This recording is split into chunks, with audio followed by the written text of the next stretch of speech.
Graças a Deus por mais esse encontro, este estudo bíblico em Colossenses, capítulo 1, no verso 17, estamos destacando a pessoa de Jesus Cristo. Deus verdadeiro, 100% Deus, 100% homem. Assim também como a palavra de Deus, a Bíblia, 100% homem, 100% Deus, divina, soprada, inspirada por Deus. Peço licença ao irmão Carlos, que na última reunião de estudo mencionou os livros apócrifos. E como nós estamos numa classe de aula, numa sala de aula, estudando a palavra de uma maneira mais analítica, reservo então a trazer um pouco mais sobre o assunto de maneira mais abreviada e resumida. O que são estes livros apócrifos que entraram na história da igreja a partir da Idade Média para cá? Quem são esses livros? Eles não atribuem a si mesmo nenhuma inspiração divina. Estes livros não foram considerados palavra de Deus pelo próprio povo judeu, que conforme o Romanos 9, no verso 4, diz que a estes, os israelitas, pertencem a lei, a adoção, pertencem também o culto e as promessas. E os judeus, até os primeiros séculos da nossa era cristã, não aceitavam estes livros que circulavam naquela época. Eles também foram considerados como escrituras por Jesus ou mesmo pelos apóstolos. Em momento algum foram considerados escrituras por Jesus. Nunca foi citado por Paulo, por algum dos apóstolos, e muito menos Jesus citou estes livros. Estes livros, na verdade, contêm incoerências, contêm uma falta de estrutura, de harmonia com os demais livros da Bíblia. Judite, Tobias, e vamos citar outros que fazem parte destes livros apócrifos. Apócrifos quer dizer sem origem ou sem autoridade, sem nenhuma autoria reconhecida. Eles foram incluídos dentro da Bíblia no ano de 1546, na Reforma ou Contra-Reforma Católica, no Concílio de Trento, um concílio organizado pela Igreja Católica para criar a sua própria escritura e assim apoiar as suas doutrinas espúrias. Judite e Tobias contêm erros históricos, cronológicos e principalmente geográficos. O livro de Sabedoria de Salomão ensina que o mundo foi criado a partir de uma matéria pré-existente. Absurdo. Eclesiástico, um outro livro apócrifo, ensina que esmolas trazem então expiação aos pecados. Macabeus, 1ª e 2ª Macabeus, um livro escrito para contar a história interbíblica entre o Velho Testamento e o Novo, porém contém falhas históricas, cronológicas e principalmente foi escrito em grego, não uma língua aceitada pelo povo hebreu. Também o profeta Baruque diz que as orações dos mortos poderiam ser ouvidas e respondidas por Deus. Estes livros são espúrios. Agora, como determinar se um livro ele é ou pode ser inspirado por Deus? Sabemos que os concílios não vão determinar se um livro ou outro livro vão entrar dentro do padrão que conhecemos na teologia como cânon das Escrituras. Cânon quer dizer regra, padrão, algo que se harmoniza com tudo que foi escrito, de Gênesis até Apocalipse. O autor foi um dos apóstolos? Teve alguma relação estreita com um dos apóstolos? Lucas andou com Paulo e escreveu o Evangelho de Lucas e um segundo volume, Atos dos Apóstolos. O livro é aceito pelo corpo de Cristo já no 1º século. Este era um outro fator determinante para que esse livro fosse aceito. O conteúdo do livro traz consistência doutrinária? Traz em si um ensino ortodoxo? Então fazia parte dos livros inspirados. E por fim, se esse livro contém provas de alta moralidade, valores espirituais que refletiam então a obra do Espírito Santo na vida das pessoas. Esses são os fatores que Deus estabeleceu para criar o seu livro sagrado. O que você tem em mãos é a própria palavra de Deus, a Bíblia. Agora uma pergunta para nossa reflexão. Você faz pela verdade o que a falsa religião faz pela mentira? Que Deus nos ajude. Irmãos, vamos então em Colossenses no capítulo 1, vamos ler apenas o versículo 17, que é o versículo onde nós estamos ainda, e que diz assim: e Ele, o Senhor Jesus Cristo, é antes de todas as coisas, e todas as coisas subsistem por Ele. Nós temos estado a ver no estudo da carta aos Colossenses ideias estranhas que tinham os homens de então sobre a pessoa do Senhor Jesus Cristo. Temos falado sobre isso. Heresias autênticas, desvirtualizações da sua pessoa, da sua obra, de quem Ele era e do que Ele fez. E como disse o irmão Alberto na intervenção atrás, e por isso é que ele falou certamente no assunto, ele colou, como vocês repararam, a pessoa do Senhor Jesus Cristo à palavra de Deus, porque há uma relação intrínseca entre o Senhor Jesus Cristo e a palavra de Deus. O que é verdade acerca do Senhor Jesus Cristo é verdade acerca da sua palavra. Beliscar a pessoa do Senhor Jesus Cristo significa beliscar a palavra de Deus. E beliscar a palavra de Deus significa beliscar a pessoa do Senhor Jesus Cristo. Não é por acaso que este livro é chamado a Palavra de Deus e o Senhor Jesus Cristo também é chamado a Palavra, o Verbo. E por isso aquela relação intrínseca que existe entre a Palavra de Deus e o Senhor Jesus Cristo é clara. O Senhor Jesus Cristo, o nosso irmão Alberto deixou transparecer, o Senhor Jesus Cristo tinha duas naturezas, tinha uma natureza humana e uma natureza divina, como nós sabemos, e a Palavra de Deus também tem uma natureza humana, foi escrita por homens, e também tem uma natureza divina porque foi inspirada por Deus, pelo Espírito Santo. E, portanto, esta questão da pessoa, quando nós falamos da pessoa do Senhor Jesus Cristo, isto toca na Palavra de Deus. E quando alguém belisca a pessoa do Senhor Jesus Cristo, belisca a Palavra de Deus. E vice-versa. E, portanto, este assunto é de veras um assunto importante. E o diabo sabe muito bem da importância que quer o Senhor Jesus Cristo, por um lado, tem, e por isso tanto o atacou, e também sabe da importância que a Palavra de Deus tem, e por isso também tanto a ataca. E eu dou graças a Deus porque, a despeito de todos os ataques que a Palavra de Deus tem sofrido, ela permanece íntegra, assim como o Senhor Jesus Cristo, apesar de todos os ataques, como nós sabemos, que também experimentou. Eu gostava de dizer alguma coisa mais sobre aquilo que nós ouvimos sobre os livros apócrifos e que o nosso irmão Alberto referiu. Bem, começaria por dizer o seguinte. Primeiro, o problema dos livros apócrifos na Bíblia cinge-se ao Velho Testamento. Apenas. Não existem livros apócrifos, existem vários livros apócrifos por aí, mas livros apócrifos que tenham sido introduzidos na Bíblia só existem no Velho Testamento. A Igreja Católica, como nós ouvimos na Idade Média, no Concílio de Trento, introduziu estes livros, ou sancionou estes livros, no cânone das Escrituras. Estes livros que são chamados apócrifos, e que a Igreja Católica chama de deuterocanónicos, ou significa, numa segunda leva foram acrescentados, por assim dizer. Mas como é que nós podemos resolver isto? Bem, no Novo Testamento não há dúvidas, o Novo Testamento tem 27 livros, e se nós pegarmos uma Bíblia católica, os 27 livros estão lá, assim como nas nossas Bíblias estão lá os 27 livros. Portanto, o problema não está no chamado Novo Testamento, o problema está no chamado Velho Testamento.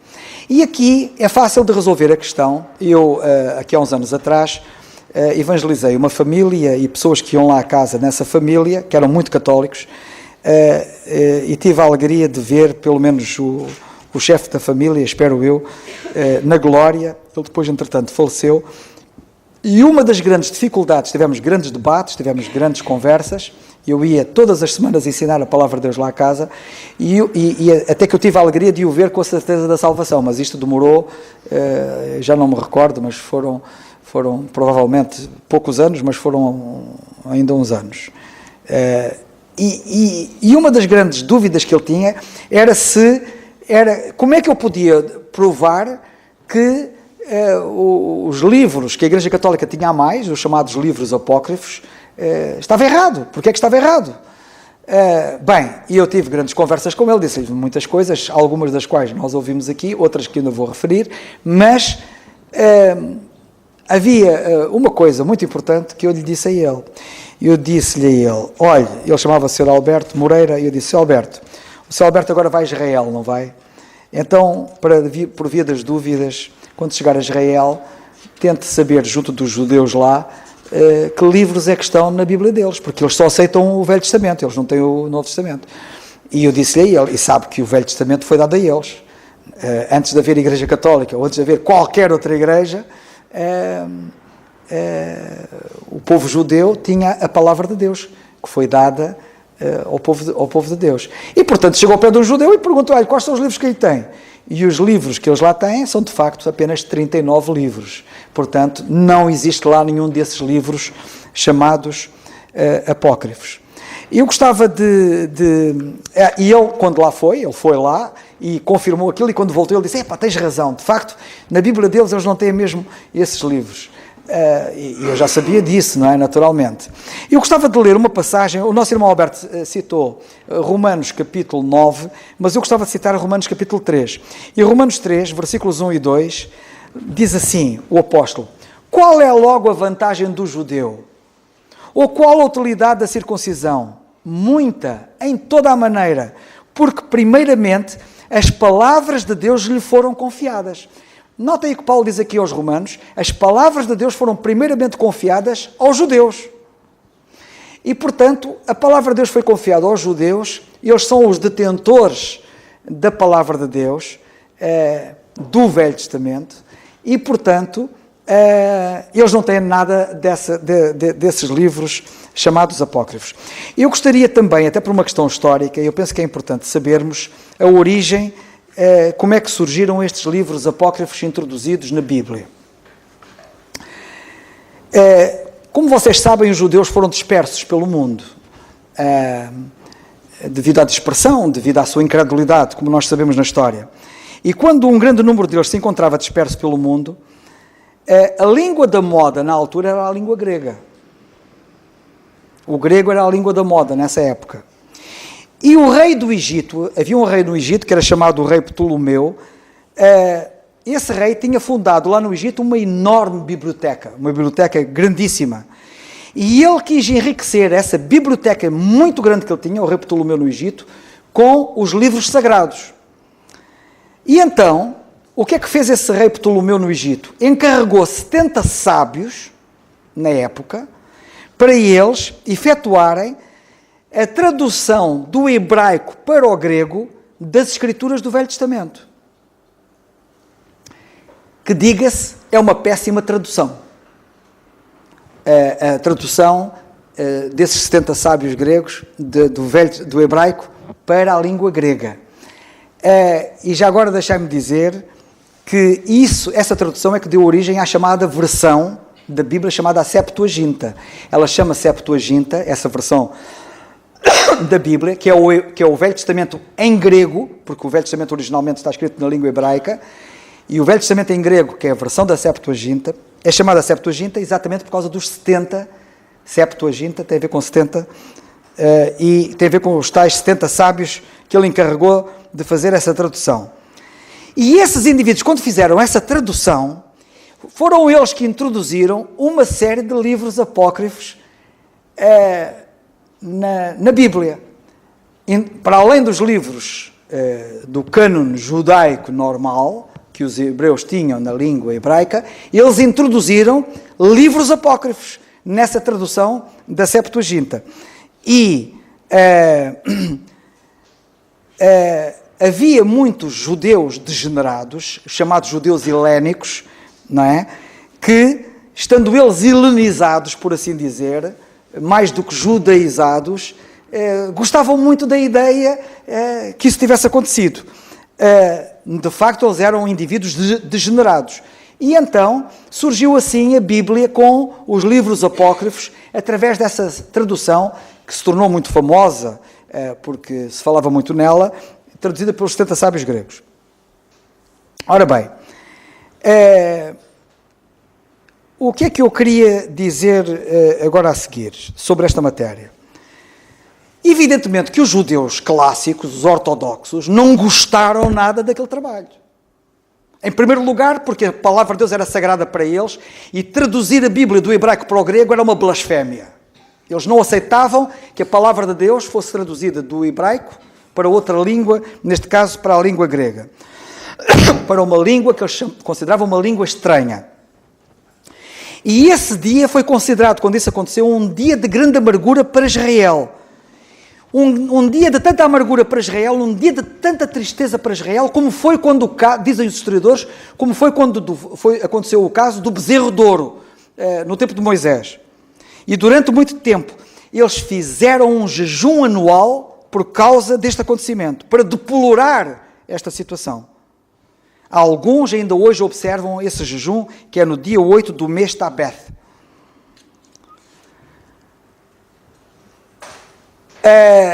Essa versão sempre existiu, portanto o Velho Testamento na língua grega, traduzida do hebraico, segundo os entendidos, uma péssima tradução, com esses livros apócrifos, até que nós, na história, chegamos à Reforma. E quando se dá a Contra-Reforma, como disse o nosso irmão Alberto, e fez referência a esse aspecto, como vocês sabem, a Igreja Católica estava eivada de erros.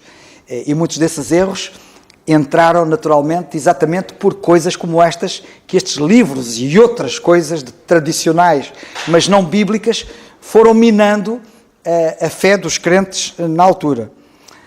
E quando se deu a Reforma, a Igreja Católica procurou fazer a Contra-Reforma, a chamada Contra-Reforma. E para fazer a Contra-Reforma, tentou combater aquilo que a Reforma combatia. A Reforma combatia os erros da Igreja Católica, nomeadamente as indulgências, o dar dinheiro para ter pecados perdoados, etc. E a Contra-Reforma tentou combater isso. E combateu isso como, a Bíblia diz que através de esmolas se pode obter perdão de pecados. E cá está, esta ideia está nos livros apócrifos, daqui a um bocado já referirei e até direi em que livro é que está isso, e a Igreja Católica, vendo ali um escape supostamente baseado numa Bíblia, forjada numa Bíblia, adulterada numa Bíblia minada, tentou segurar-se dessa maneira. E então no Concílio de Trento,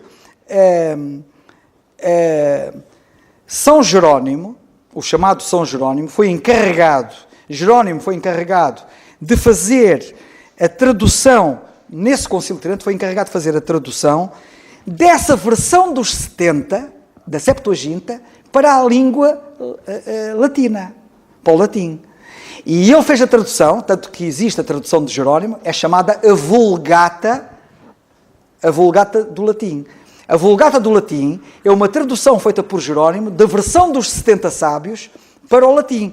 E então surge a chamada Vulgata, que é essa tradução da Septuaginta. E isto também sob o pretexto de que ele não conhecia hebraico, e como não conhecia hebraico, então vamos traduzir do grego. Evidentemente que o Velho Testamento está em hebraico.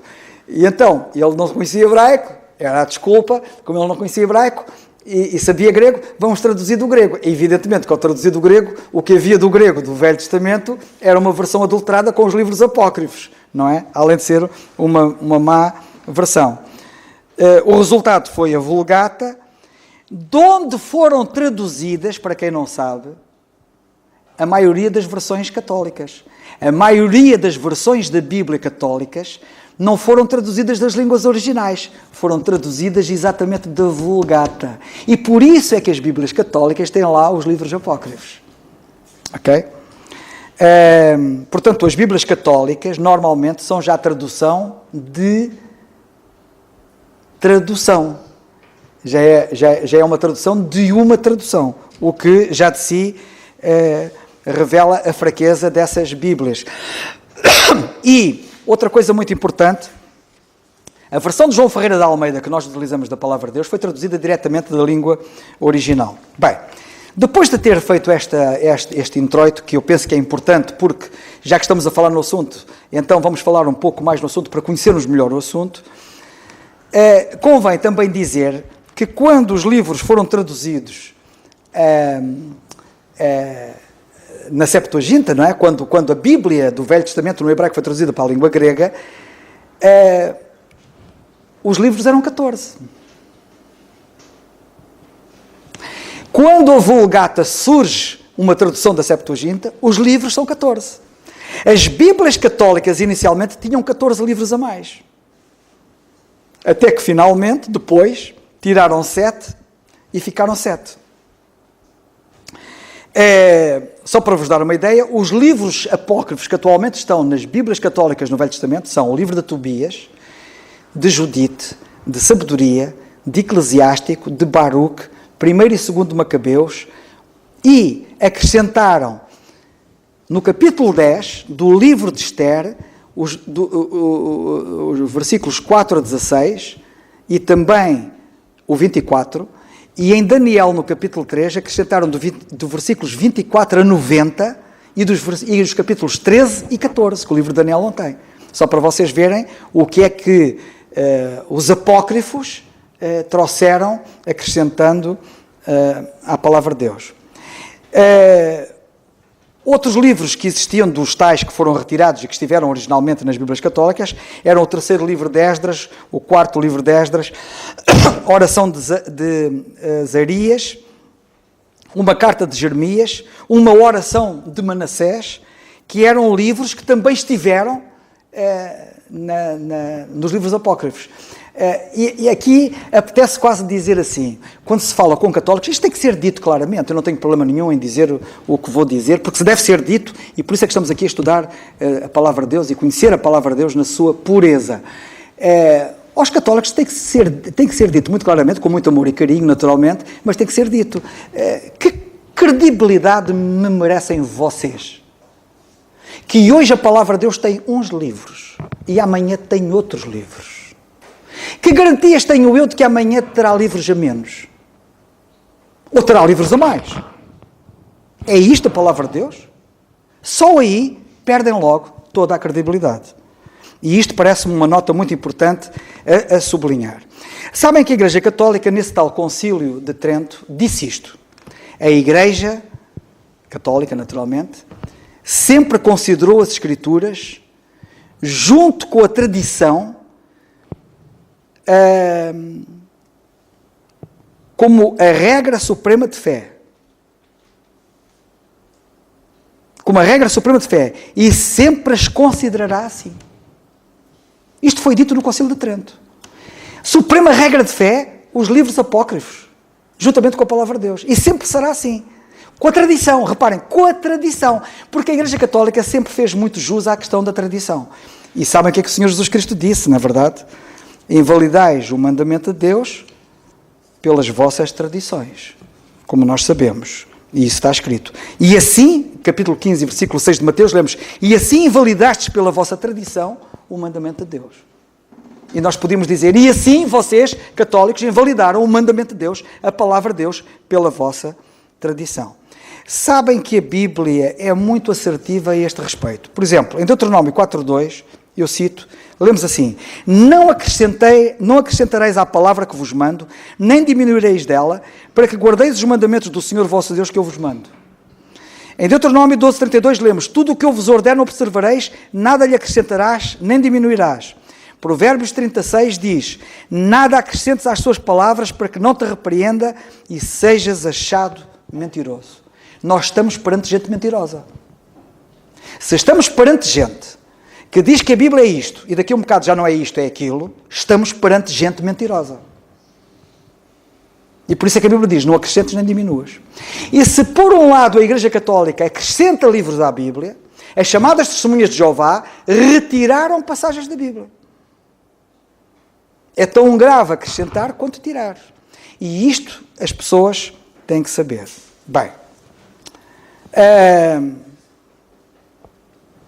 aquela frase que eu acabei de dizer, que a Igreja sempre considerou as Escrituras, junto com a tradição, como a regra suprema de fé e sempre as considerará assim, isto está no Concílio Vaticano II, isto foi dito no Concílio Vaticano II, na Constituição Dogmática sobre a Revelação Divina, no capítulo sobre as Escrituras Sagradas. Foi aí que foi dito isso. E a outra passagem que o Senhor Jesus Cristo disse, que eu gosto muito dela, diz assim: bem invalidais o mandamento de Deus para guardardes a vossa tradição. Invalidais o mandamento de Deus para guardardes a vossa tradição. Em Marcos 7:9, por exemplo. E foi no dia 8 de abril de 1546, foi em 1546, que esta decisão foi tomada. Ou que sancionaram estes livros apócrifos oficialmente na Igreja Católica.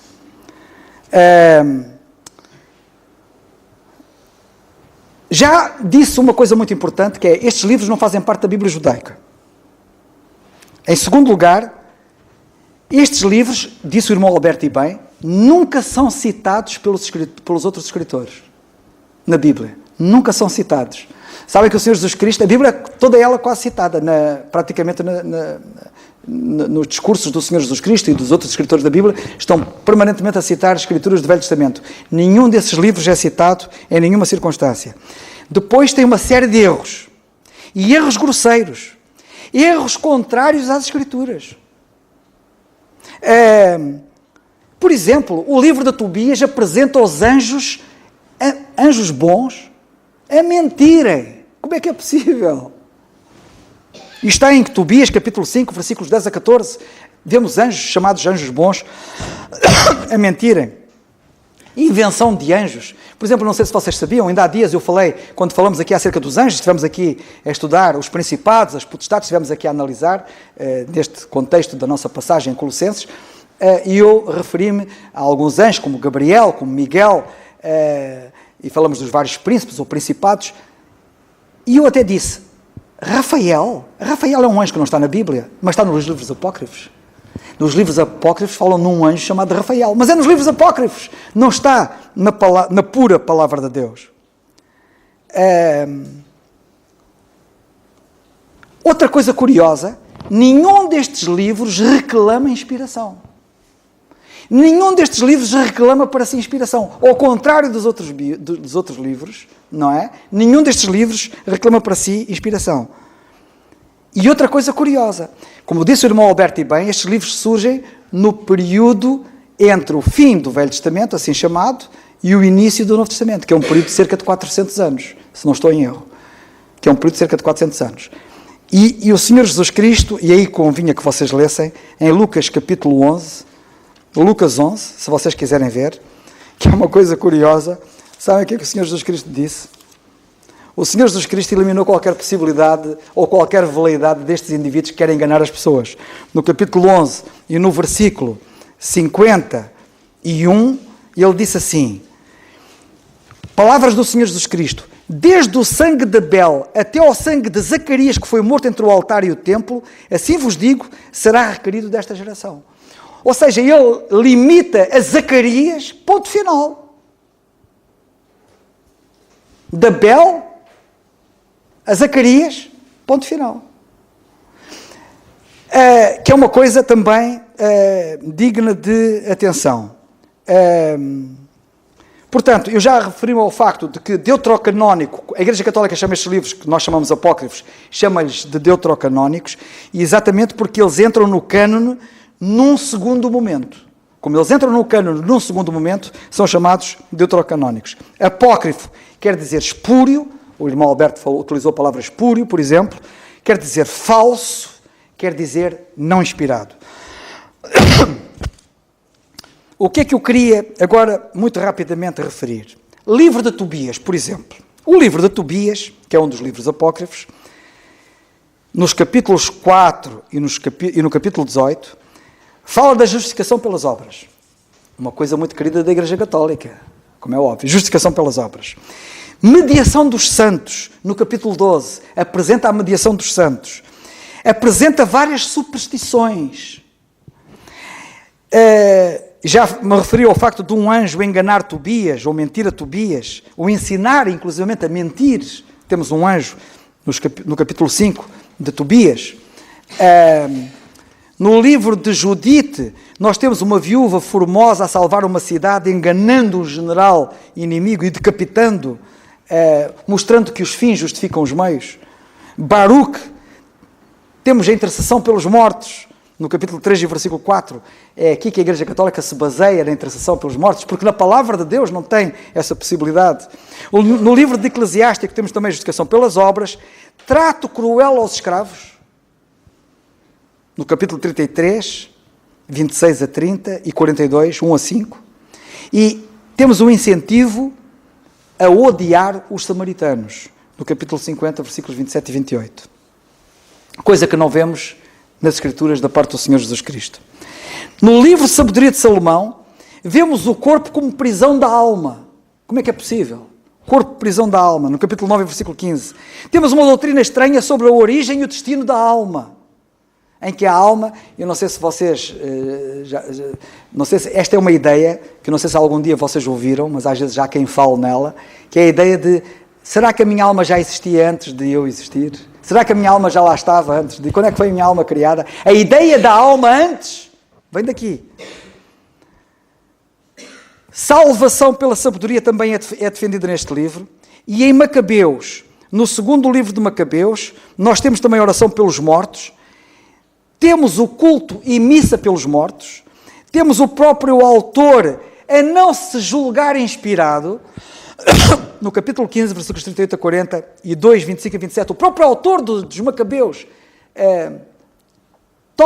toma-se para si como não inspirado, e temos a intercessão pelos santos.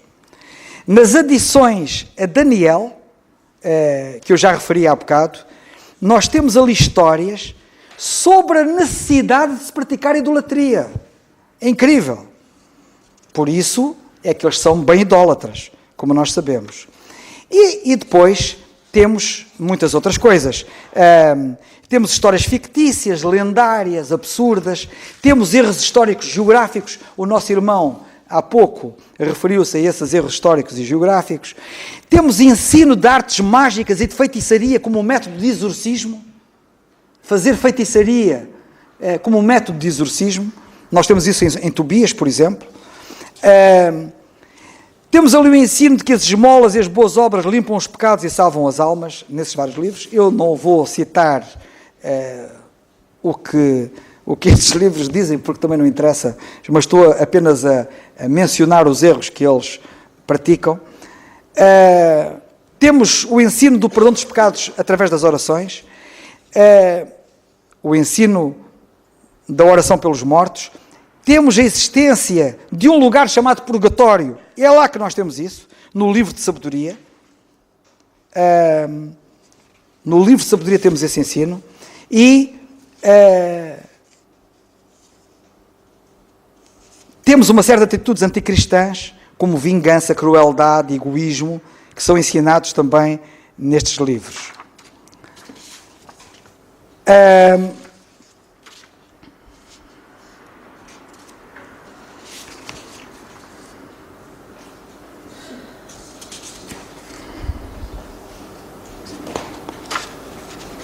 Temos uma série de contradições também nesses livros. Aquilo que eu falei da alma chama-se a pré-existência da alma, que eu referi há bocado. Portanto, isto para dizer o quê? Para dizer que este assunto é mais importante do que aquilo que a gente imagina. Nós vivemos num país católico. Nós lidamos com pessoas católicas. E muitas vezes os católicos perguntam por que razão é que a nossa Bíblia não tem esses livros. Nós precisamos saber porque é que a nossa Bíblia não tem esses livros. E eles têm que saber também que eles andam, têm entre mãos uma Bíblia espúria, uma Bíblia que tem livros a mais, que é gravíssimo, que Deus diz que não se deve fazer isso, nem acrescentar, nem retirar à palavra de Deus. E, portanto, eu penso que este assunto é, de facto, um assunto de veras importante para nós não o mencionarmos e não ensinarmos. Não o mencionarmos e não o ensinarmos, para nós estarmos seguros e também estarmos esclarecidos a este respeito. Que o Senhor nos ajude.